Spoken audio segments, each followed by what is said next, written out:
ಹೆಸರಿ ಅನ್ಸ್ಕೊಂಡಿರುವಂತಹ ಒಬ್ರು ಪೈಲ್ವಾನ್. ಅದಷ್ಟೇ ಅಲ್ಲ, ಜಿಲ್ಲಾ ಪಂಚಾಯತ್ ಅಧ್ಯಕ್ಷತೆಯನ್ನ ಸಹಿತ ಇವರು ವಹಿಸ್ಕೊಂಡಿದ್ರು. ನಮ್ ಜೊತೆ ಇದ್ದಾರೆ ಶಿವಾನಂದ್ ಕಾರಿಗರ್ ಸರ್ ಅವರು.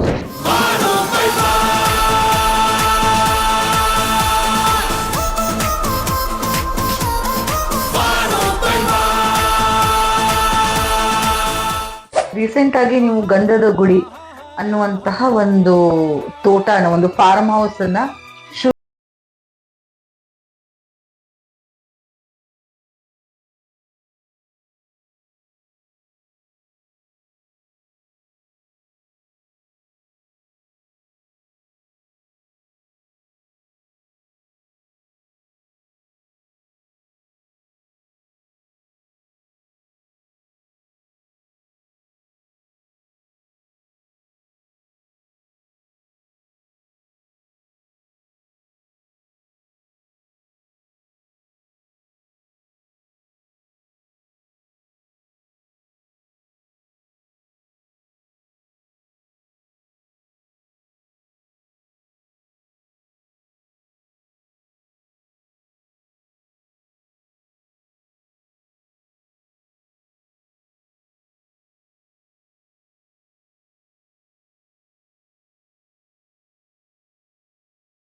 ನಾನು ನಿಮ್ಮ ಹುಬ್ಬಳ್ಳಿ ಬೆಂಕಿ Ankita, and this is universal digital news.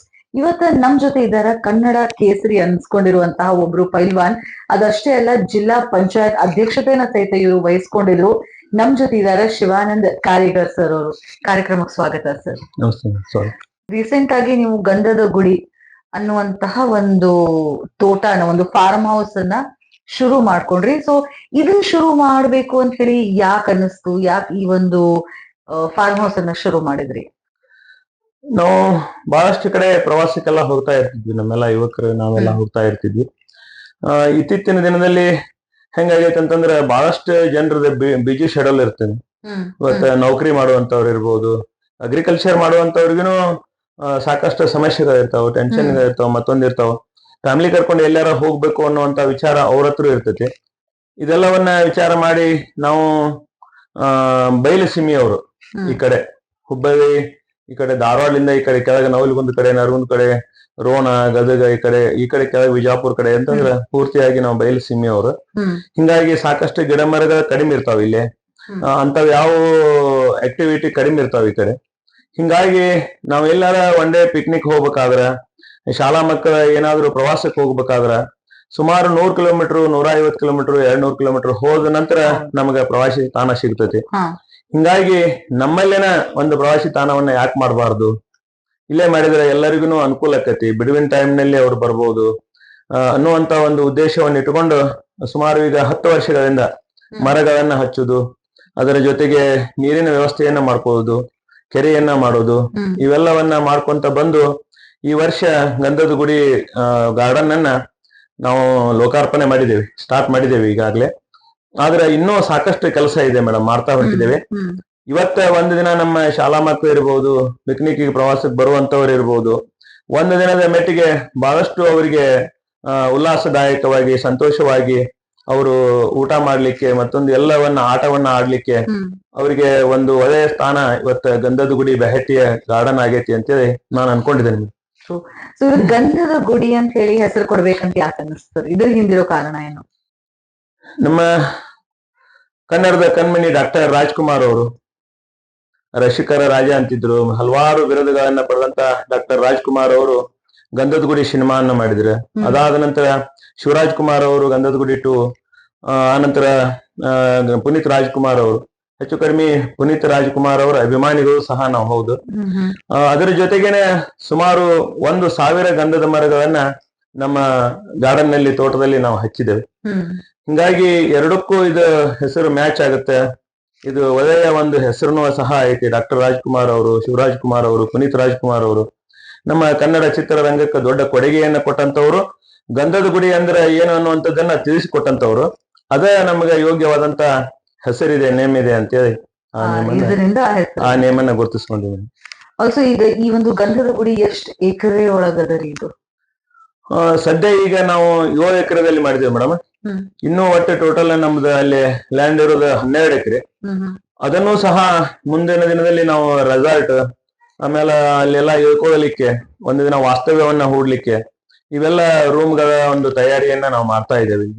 Okay, so ಈಗಲ್ಲೇ ಬರ್ಬೇಕಪ್ಪ ಅಂತಂದ್ರೆ ಏನೆಲ್ಲ ಆಕ್ಟಿವಿಟೀಸ್ ಇದಾವೆ, ಏನೆಲ್ಲ ಕಾಣಬಹುದು ಅಲ್ಲಿ ಬಂದಿರುವಂತಹ ಪ್ರವಾಸಿಗರು? ಮೊದಲೇದಾಗಿ ನಾವು ಸಿದ್ಧಾರೂಢರು ಗುರುನಾಥರೂಢರ ಭಕ್ತರು ಇರೋದ್ರಿಂದ ಸಿದ್ಧಾರೂಢರ ಒಂದು ದೇವಸ್ಥಾನವನ್ನ ಕಟ್ಟಿದ್ದೇವೆ. ಅದರ ಜೊತೆಗೆ ನಾನು ಈಗಾಗಲೇ ಹೇಳಿದಂಗ ನಾವು ಪೈಲವಾನ ಆಗ್ಬೇಕಾದ್ರ ನಮಗ ಗರಡಿ ಮನಿ, ಆ ಒಂದು ಬಯಲಿನ ಅವಶ್ಯಕತೆ ಇರ್ತಾ ಇತ್ತು. ಆ ಊರಲ್ಲಿ ನಾವೆಲ್ಲ ಹೋಗ್ತಾ ಇದ್ವಿ. ಹೋಗಿ ಆ ಗರಡಿ ಮನಿ ಬಯಲಿನಲ್ಲೇ ಹನುಮಂತಿಯವ್ರ ದೇವಸ್ಥಾನದ ಮುಂದನ ಆ ಬಯಲಿನಲ್ಲೇನೆ ನಮಗ್ ಮಾಡಿದಾಗ ಆ ದೇವರು ಒಂದು ಶಕ್ತಿ ಕೊಡ್ತಾನ ಅನ್ನುವಂಥದ್ದು ನಮಗ ಅವಾಗ್ಲಿಂದನೂ ಇತ್ತು. ಅದು ನಮಗ್ ಮನವರಿಕೆನೂ ಇದೆ ಮೇಡಮ್. ಹಿಂಗಾಗಿ ನಾವು ಇವತ್ತ ಜಿಮ್ಗೆ ಹೋಗೋದನ್ನ ಈಗೆಲ್ಲ ವಿದ್ಯಾರ್ಥಿಗಳನ್ನ ಈಗಿನ ಮಕ್ಕಳನ್ನೆಲ್ಲ ನೋಡ್ತೇವೆ, ಕೆಲವು ಜನ ಜಿಮ್ಗೆ ಹೋಗೋದನ್ನ ನೋಡ್ತೇವೆ. ಆದ್ರೆ ಗರಡಿ ಮನೆಗೆ ಹೋಗೋದು ಬಹಳಷ್ಟು ರೇರ್ ಆಗ್ಬಿಟ್ಟಿದೆ. ಗರಡಿ ಮನೆಗೆ ಬಹಳಷ್ಟು ಜನ ಇವತ್ತು ಹೋಗ್ತಾ ಇಲ್ಲ. ಹಿಂಗಾಗಿ ಮೊದಲೇದಾಗಿ ನಾವು ನಮ್ಮ ತೋಟದಲ್ಲಿ ಗರಡಿ ಮನೆಯನ್ನ ಮಾಡಿದ್ವಿ. ಸುಮಾರು 10 ಜನ ಕುಸ್ತಿ ಹಿಡಿಬಹುದು, ಅಲ್ಲಿ ತಾಲೀಮ್ ಮಾಡಬಹುದು. ಮತ್ತ ಅಷ್ಟೇ ಅಲ್ಲ, ಆ ಮಣ್ಣಿನ ಗುಣಧರ್ಮ ಹೆಂಗಿರ್ತೈತೆ ಅಂತಂದ್ರ ಆ ಮಣ್ಣಿನಲ್ಲಿ ಯಾರಾದ್ರೂ ಇಳಿದು ಅದನ್ನ ಮೈ ತುಂಬಾ ಹಚ್ಕೊಂಡ್ರ ಅವ್ರಿಗೆ ಇದ್ದಂತ ಎಲ್ಲಾ ಡಿಸೀಸ್ಗಳು ಹೋಗ್ತಾವ. ಯಾವ ಚರ್ಮ ರೋಗ ಅಂತಿದ್ದ ಯಾವ್ದು ಇದ್ರು ಅದೆಲ್ಲ ಹೋಗ್ತೈತೆ. ಆ ಮಣ್ಣಿನ ಹತ್ರ ಅಂತ ಒಂದು ಶಕ್ತಿ ಇರ್ತೈತೆ ಮೇಡಮ್. ಆ ಗರಡಿ ಮಣ್ಣಿನಲ್ಲಿ ನಾವು ಮೊದಲೇದಾಗಿ ಗರಡಿ ಮನಿ ಮಾಡಿದ್ದೇವೆ. ಮತ್ತೆ ಈಗಿನ ಹುಡುಗರಿಗೆ ಬೇಕಂದ್ರೆ ಜಿಮ್ನು ಮಾಡಿದ್ದೇವೆ. ಅದ್ರ ಜೊತೆಗೆ ಪಕ್ಷಿಗಳನ್ನ ನೋಡ್ಲಿಕ್ಕೆ ನಮ್ಮಲ್ಲಿ ಸಿಗ್ತಾವ, ಪಕ್ಷಿ ಧಾಮವನ್ನ ಮಾಡೇವಿ. ಮತ್ತೆ ಚಿಕ್ಕ ಮಕ್ಕಳಿಗೆ ಆಟ ಆಡ್ಲಿಕ್ಕೆ ಆ ವ್ಯವಸ್ಥೆಗಳನ್ನ, ಚಿಕ್ಕ ಮಕ್ಕಳು ಅಂತಂದ್ರೆ ಇವು ಜಕ್ ಮುಕ್ ಅಂತಾರ, ಆ ನಂತರ ಜೋಕಾಲಿ ಅಂತಾರ, ಆಮೇಲೆ ತಿರುಗುವಂತವು, ಇಂಥವನ್ನ ಎಲ್ಲವನ್ನ ಮಾಡೇವಿ. ಮತ್ತೆ ಅದ್ರ ಜೊತೆಗೆ ನ್ಯಾಚುರಲ್ ಆಗಿ ನಮ್ಮ ಗ್ರಾಮೀಣ ಭಾಗದಲ್ಲಿ ನಾವೇನು ದನಗಳನ್ನ, ಹಸುಗಳನ್ನ ಸಾಕ್ತಿವಿ, ಆಕಳಗಳನ್ನ ಸಾಕ್ತಿವಿ, ಆ ಡೇರಿಯನ್ನ ಮಾಡಿದೇವೆ ಮೇಡಮ್. ಆಕಳ ಡೇರಿನೂ ಸಹ ಸುಮಾರು ಒಂದು 50 ಆಕಳ ಕರಗಳು ಅದಾವ ನಮ್ ಕಡೆ. ಅವು ನ್ಯಾಚುರಲ್ ಆಗಿ ನೋಡಾಕ್ ಸಿಗ್ತಾವ. ಅವುಗಳನ್ನ ಯಾರಾದ್ರೂ ಹಾಲು ಹಿಂಡುವುದು, ಹಾಲು ಕರಿಯೋದಿತ್ತಂದ್ರೆ ಹಾಲು ಕರಿಬಹುದು, ಅವಕ್ ಹೊಟ್ಟು ಹಾಕ್ಬಹುದು, ಅವಕರ ಸೇವೆಯನ್ನ ಮಾಡ್ಬೇಕು ಅನ್ನುವಂಥವ್ರು ಮಾಡ್ಬಹುದು. ಅದರ ಜೊತೆಗೆ ಕುರಿಗಳನ್ನ, ಆಡು, ಕುರಿ, ಮೇಕೆ, ಆ ಕುರಿ ಫಾರ್ಮ್ನು ನಮ್ಮಲ್ಲಿದೆ. ಅವನು ಮೇಜರಾಗಿ ಅವರು ಮುಟ್ಟಬಹುದು, ಹಿಡಿಬಹುದು, ಅವ್ರಿಗೆಲ್ಲ ಅವಕ್ಕ ಊಟ ಅದೆಲ್ಲ ಕೊಡ್ಬಹುದು. ಇವೆಲ್ಲವನ್ನ ಇಟ್ಕೊಂಡೇವಿ. ಮತ್ತೆ ಕೋಳಿ ಫಾರ್ಮ್ ಅನ್ನು ಮಾಡಿದೇವಿ. ಇದಕ್ಕೆ ಬೇಕಾದಂತ ಟ್ರೈನಿಂಗ್ ಅನ್ನು ಕೊಡ್ತಾ ಇದ್ದೇವೆ ನಾವು. ಸೊ ಇದನ್ನ ಎಲ್ಲ ಪ್ರಾಣಿಗಳನ್ನ ಯಾವ ರೀತಿ ಇದನ್ನ ಮಾಡ್ಬೇಕಂತ ಹೇಳಿ ಅದ್ರ ಬಗ್ಗೆ ಸಾಕಬಹುದು. ಇದನ್ನ ಟ್ರೈನಿಂಗ್ ಯಾಕೆ ಸಾಕಬೇಕು, ಇದರಿಂದ ಏನು ಪ್ರಯೋಜನಗಳದಾವ, ಇದರಿಂದ ಲಾಭ ಏನಿದೆ, ಇದೆಲ್ಲವನ್ನ ಇವತ್ತ ಡೈರಿ ಮತ್ತೆ ಕುರಿ ಸಾಕಾಣಿಕೆ ಮತ್ತೆ ಕೋಳಿ ಸಾಕಾಣಿಕೆ ಬಗ್ಗೆ ಟ್ರೈನಿಂಗ್ ಅನ್ನು ಸಹ ನಾವು ಸ್ಟಾರ್ಟ್ ಮಾಡಿದ್ದೇವೆ ಮೇಡಮ್. ಟ್ರೈನಿಂಗ್ ಅನ್ನು ಈಗಾಗಲೇ ಕೊಡ್ತಾ ಇದ್ದೇವೆ. ಕೆಲವಷ್ಟು ವಿದ್ಯಾರ್ಥಿಗಳು ಅದೇ ಎಲ್ಲ ಭಾಗದ ಯುವಕರು ಬರಾಗ್ತಾರೆ. ಅವರಿಗೆ ನಾನು ಬಿಡುವಿನ ಟೈಮ್ನಾಗ ಅವ್ರನ್ನೆಲ್ಲ ಕರೆದಿರ್ತೇನೆ. ಅವ್ರ ಕ್ಲಾಸ್ ಅಂತ ಅಂತೇವೆ. ಅವ್ರಿಗೆ ಆ ಕೆಲಸವನ್ನ ಹೆಂಗ್ ಮಾಡ್ಬೇಕು, ಇವಕ್ಕೆ ಏನ್ ಮೇವ್ ಹಾಕ್ಬೇಕು, ಆರ್ಗ್ಯಾನಿಕ್ ಆಗಿ ಎಲ್ಲ ಈಗಿಂದ ಅದು ಇದು ಎಲ್ಲ ಪೀಡಿಗೆ ಹೊರಗಡೆ ಬಂದಿರ್ತೈತಿ, ಹೊರಗಡೆ ಅವೆಲ್ಲ ಏನ್ ಹಾಕಂಗಿಲ್ಲ. ನಮ್ಮದ ಶುದ್ಧವಾದಂತ ನೀರು, ನಾವೇನ್ ಹೊಲದಲ್ಲಿ ಬೆಳಿತೇವೆ ಅಂತದ್ದ ಮೇವು, ಅಂತದ್ದ ಕಾಳಿನಲ್ಲಿ ತೌಡನ್ನ ತಯಾರು ಮಾಡ್ಬೇಕು. ಆಮೇಲೆ ಆ ಗೊಬ್ಬರವನ್ನ ನಮ್ಮ ಹೊಲಕ್ಕೆ ಹೆಂಗ್ ಉಪಯೋಗ ಮಾಡ್ಕೋಬೇಕು, ಅದರಿಂದ ಏನಾಕತಿ ಅನ್ನೋದ್ರ ಬಗ್ಗೆನು ನಾವು ಈಗಾಗಲೇ ಟ್ರೈನಿಂಗ್ ಮಾಡ್ತಾ ಇದ್ದೇವೆ. ಅದ್ರ ಜೊತೆಗೆ ನಮ್ಮ ಹಿಂದಿದ್ದಂತ ಎತ್ತು ಚಕ್ಕಡಿಗಳನ್ನ, ಮತ್ತೆ ಇನ್ನ ಒಳ್ಳೆ ರೀತಿಯಾಗಿ ಒಂದು ಹೋಟೆಲ್ ಅನ್ನು ಸಹ ಮಾಡಿದ್ವಿ.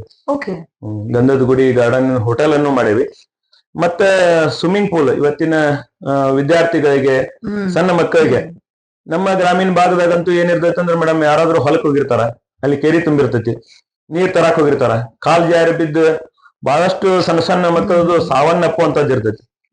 ಈಗ ನಮ್ಮ ಸ್ವಿಮ್ಮಿಂಗ್ ಪೂಲ್ ಗ್ರಾಮೀಣ ಭಾಗದಲ್ಲಿ ಇರೋದ್ರಿಂದ, ಹಳ್ಳಿಯಲ್ಲಿ ಇರೋದ್ರಿಂದ, ಇಲ್ಲಿ ಸ್ವಿಮ್ಮಿಂಗ್ ಕಲಿತ್ರ ಅಂತಂದ್ರ ಅವ್ರಿಗೆ ಪ್ರಾಣದ ಸೇಫ್ಟಿಯ ಜೊತೆಗೆ ಶುದ್ಧವಾದಂತ ಒಂದು ವ್ಯಾಯಾಮನೂ ಸಹ ಅವ್ರಿಗೆ ಸಿಗ್ತೈತಿ. ಸೊ ಇದಕ್ಕೆ ಟ್ರೈನಿಂಗ್ ಕೊಡ್ಲಿಕ್ಕೂ ಅಲ್ಲಿ ಜನ ಇದಾರೆ, ಲೈಕ್ ಸ್ವಿಮ್ಮಿಂಗ್ ಕಲಿಸ್ಲಿಕ್ಕೂ ಅಲ್ಲಿ ಒಂದ್ ಅನುಕೂಲ ಮಾಡ್ಕೊಟ್ಟಿರಿ? ಹೌದ್ ಮೇಡಮ್. ಸ್ವಿಮ್ಮಿಂಗ್ ಮಾಡಕ ಅದಕ್ಕೆಲ್ಲಾನು ಅದಕ್ಕೆ ಬೇಕಾದಂತ ಯುವಕರ ಅಲ್ಲಿ ಇರ್ತಾರ, ಅದನ್ನೆಲ್ಲ ಕಲಿಸ್ಕೊಡ್ತಾರ, ಅದನ್ನೆಲ್ಲಾನು ತಿಳಿಸ್ಕೊಡ್ತಾರೆ ಯಾವ ರೀತಿ ಸ್ವಿಮ್ಮಿಂಗ್ ಮಾಡ್ಬೇಕು, ಹೆಂಗ ಸಣ್ಣ ಮಕ್ಕಳಿಗೆ ಎಲ್ಲರಿಗೂ ಸ್ವಿಮ್ಮಿಂಗ್ ಮಾಡಕ್ಕೂ ಅದಕ್ಕೆ ಟ್ರೈನಿಂಗ್ ಇಟ್ಟೇವಿ ಎಲ್ಲ.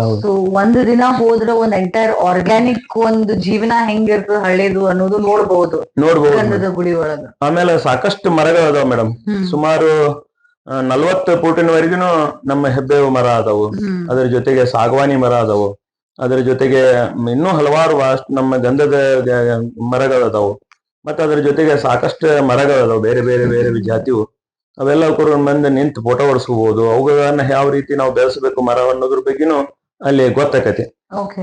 ಅದ್ರ ಜೊತೆಗೆ ಈಗ ಸ್ವಿಮ್ಮಿಂಗ್ ಜೊತೆಗೇನೆ ರೈನ್ ಡ್ಯಾನ್ಸ್ ಅಂತಾರಲ್ಲ ಮೇಡಮ್, ಹಾ, ಈಗಿನ ಮಕ್ಕಳಿಗೆ ಯುವಕರಿಗೆ ಒಂದ್ ಸ್ವಲ್ಪ ಹೌದು. ಅದು ರೈನ್ ಡ್ಯಾನ್ಸ್ ಎಲ್ಲ ಇದೆ ಮೇಡಮ್. ಹ್ಮ್ ಆಮೇಲೆ ಬೋಟಿಂಗ್ ಇದೆ, ಸುಮಾರು ಒಂದ್ 3 ಎಕರೆ ಕೆರೆ ಇದೆ, ಅದರಲ್ಲಿ ಬೋಟಿಂಗ್ ಇದೆ. ಆಮೇಲೆ ಜಿಪ್ ಲೈನ್, ಹೊಳೆ ಸೈಕ್ಲಿಂಗ್, ಮತ್ತೆ ಇವು ಗುಡಿಸಲುಗದ, ಇವೇನ ಟ್ರೀ ಹೌಸ್ ಅಂತಾರಲ್ಲ ಮೇಡಮ್, ಮನೆ ಗಿಡದಲ್ಲೇನ ಮನೆಗಳ, ಇವೆಲ್ಲವನ್ನ ಮಾಡೇವಿ. ಮತ್ತೆ ಇವತ್ತ ಸಿಮೆಂಟ್ ಲಿಂದನೂ ಸಹ ಮಂಗಗಳನ್ನ, ಕುರಿಗಳನ್ನ, ಗೋರಿಲ್ಲ, ಮೊಸಳೆ ಇಂಥವೆಲ್ಲವನ್ನ ಮಾಡಾಕತ್ತೀವಿ. ಸದ್ಯದೊಳಗನೆ ಈಗ ಆನಿ ಬರ್ಬೋದು ಮೇಡಮ್, ಆನಿ ಎಲ್ಲ ಮಾಡಾಕತ್ತೀವಿ. ಇಷ್ಟೆಲ್ಲ ಮಾಡಿದೇವೆ ಮೇಡಮ್.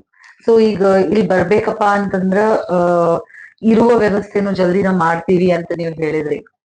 ಸೊ ಅದು ಸ್ವಲ್ಪ ದಿವಸದೊಳಗ ಗಂಧದ ಗುಡಿ ಒಳಗ ಹೋಗಿ ವಾಸನೂ ಮಾಡ್ಬೋದು, ಯಾಕಂದ್ರೆ ಆಜು ಬಾಜುಗೆಲ್ಲ ಏನಂತಾರೆ ಅದಕ್ಕೆ ಪ್ಯೂರ್ ಗಾಳಿ ಸಿಗ್ತದ, ಪ್ಯೂರ್ ಆಗಿರುವಂತ ಊಟ, ಆಮೇಲೆ ಬ್ಯೂಟಿಫುಲ್ ಅಟ್ಮಾಸ್ಫಿಯರ್ ಬೇಸಿಕಲಿ.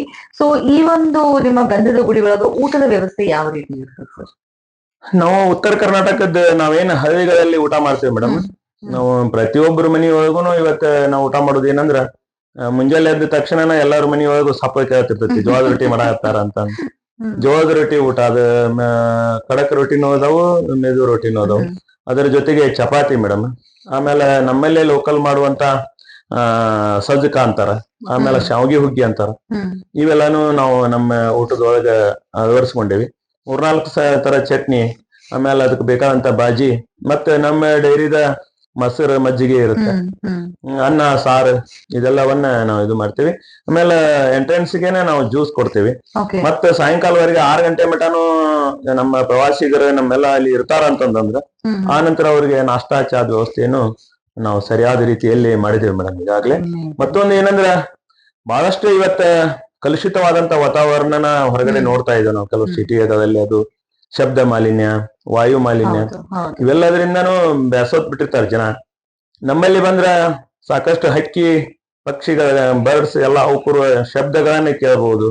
ಮತ್ತೆ ಅತ್ಯುತ್ತಮವಾದಂತ ಒಂದು ಊರ್ ಬಿಟ್ಟು ಹೊರಗಡೆ ಇರೋದ್ರಿಂದ, 2-3 ಕಿಲೋಮೀಟರ್ ಹೊರಗಡೆ ಇರೋದ್ರಿಂದ ಸುತ್ತಮುತ್ತ ಎಲ್ಲ ಹೊಲಗಳ ಮೇಡಮ್. ಅಲ್ಲೆಲ್ಲ ನಾವು ಜೋಳ ಬಿತ್ತೀವಿ, ಕಡ್ಲಿ, ಗೋವಿನ ಜೋಳ, ಉಳ್ಳಾಗಡ್ಡಿ, ಮೆಣಸಿನ್ಕಾಯಿ, ಇವೆಲ್ಲನ ಇನ್ನೊಂದ್ 2 ತಿಂಗಳು ಅಂತಂದ್ರ ನ್ಯಾಚುರಲ್ ಆಗೇನೆ ಅವ್ರೆಲ್ಲರಿಗೂ ನಮ್ಮ ಹೊಲದ ಸುತ್ತು ಕಡೆನೆ ಎಲ್ಲ ಹೊಲ ಇರೋದ್ರಿಂದ ನ್ಯಾಚುರಲ್ ಆಗಿ ಎಲ್ಲ ಹೊಲದ ಇದು ನೋಡ್ಬೋದು, ಶೇಂಗಾ ನೋಡ್ಬೋದು.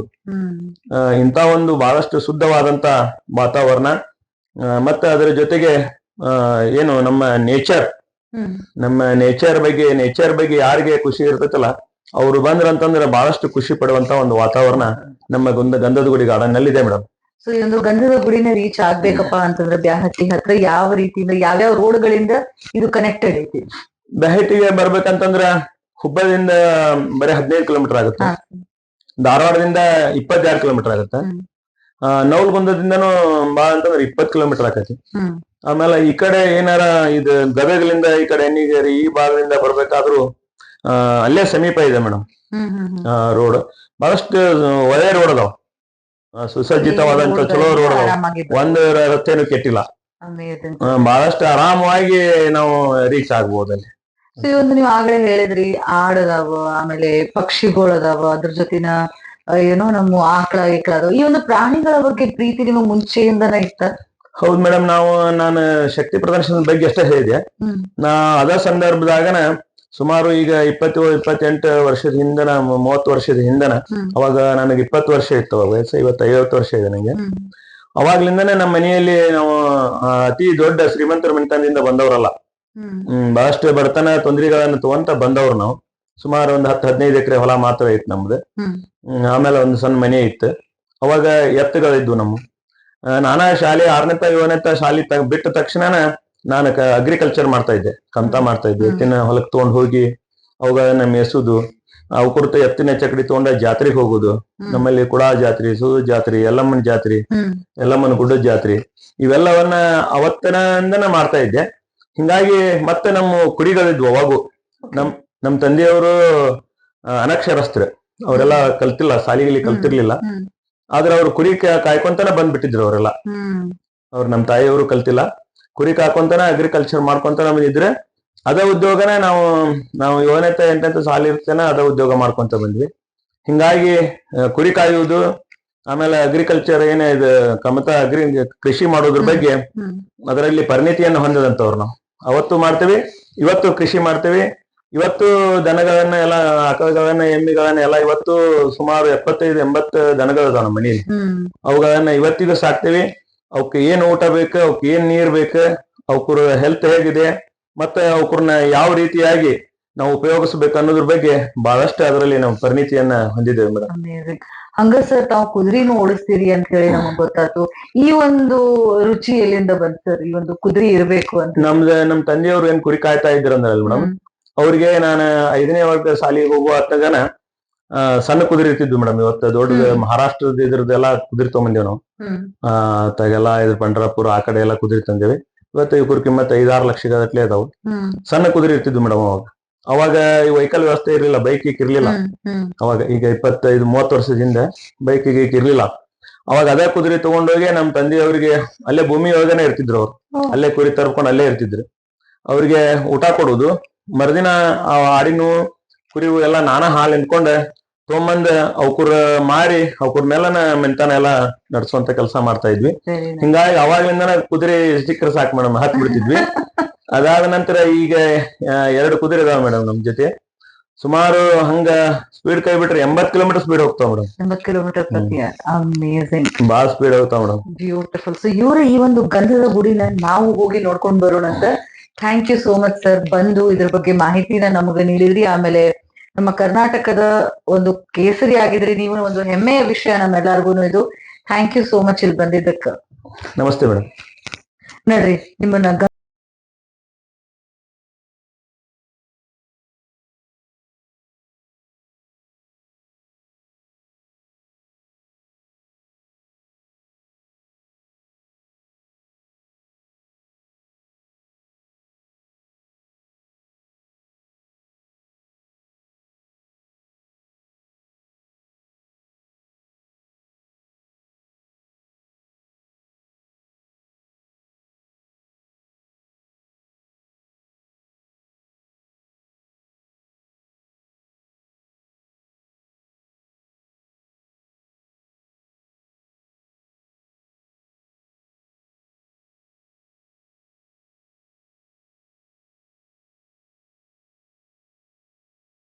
ಒಲಿದು ಸೌಂದರ್ಯ